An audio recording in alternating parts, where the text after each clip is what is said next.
ماہ رجب کی 27ویں تاریخ کی رات کو شب معراج قرار دے کر آج کل جلسے منعقد کیے جاتے ہیں جن میں نعتیں پڑھی جاتی ہیں، واقعہ معراج بیان کیا جاتا ہے اور شب معراج اور 27ویں رجب کے فضائل بیان کیے جاتے ہیں۔ یوں اس رات شب بیداری کا اہتمام بھی خاص طور پر کیا جاتا ہے۔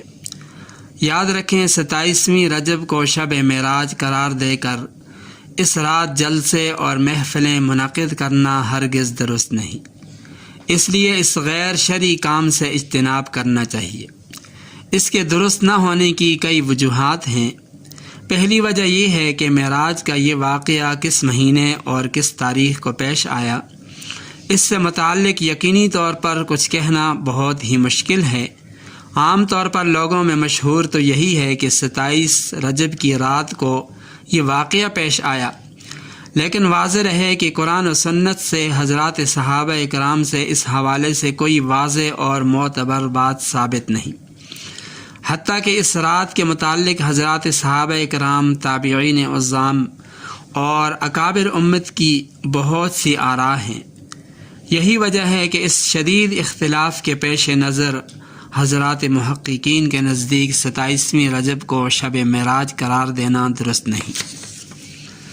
دوسری وجہ یہ ہے کہ شب معراج خیر القرون یعنی اسلام کے ابتدائی 3 مبارک زمانوں میں بھی آتی تھی اور آ کر عام راتوں کی طرح گزر جایا کرتی تھی۔ اس رات نہ تو اہتمام اور جشن ہوا کرتا تھا، نہ اضافی عبادات ہوا کرتی تھیں، نہ شب بیداری کے فضائل بیان کیے جاتے تھے اور نہ ہی جلسے منعقد کیے جاتے تھے۔ یہ ساری صورتحال بذات خود یہ بات واضح کر دیتی ہے کہ شب معراج کے عنوان سے یہ جلسے منعقد کرنا اور محفلیں قائم کرنا نبی پاک صلی اللہ علیہ وسلم، حضرات صحابہ کرام، تابعین سے ہرگز ثابت نہیں۔ اسی طرح اس سے یہ بات بھی روز روشن کی طرح واضح ہو جاتی ہے کہ آج کل جو شب معراج منانے کے لیے خود ساختہ دلائل اور فضائل بیان کیے جاتے ہیں، یہ اگر قابل قبول اور معتبر ہوتے تو حضرات صحابہ کرام، تابعین، سلف صالحین ان کے زیادہ مستحق تھے کہ وہ ان باتوں کو اپناتے اور ان پر عمل کرتے، لیکن ہر سال شب معراج کی تاریخ آنے کے باوجود بھی انہوں نے ایسا کچھ بھی اہتمام نہیں کیا۔ اس سے معلوم ہو جاتا ہے کہ آج کل شب معراج منانے کے لیے دیے جانے والے جو دلائل ہیں، فضائل ہیں، وہ بے بنیاد اور من گھڑت ہیں۔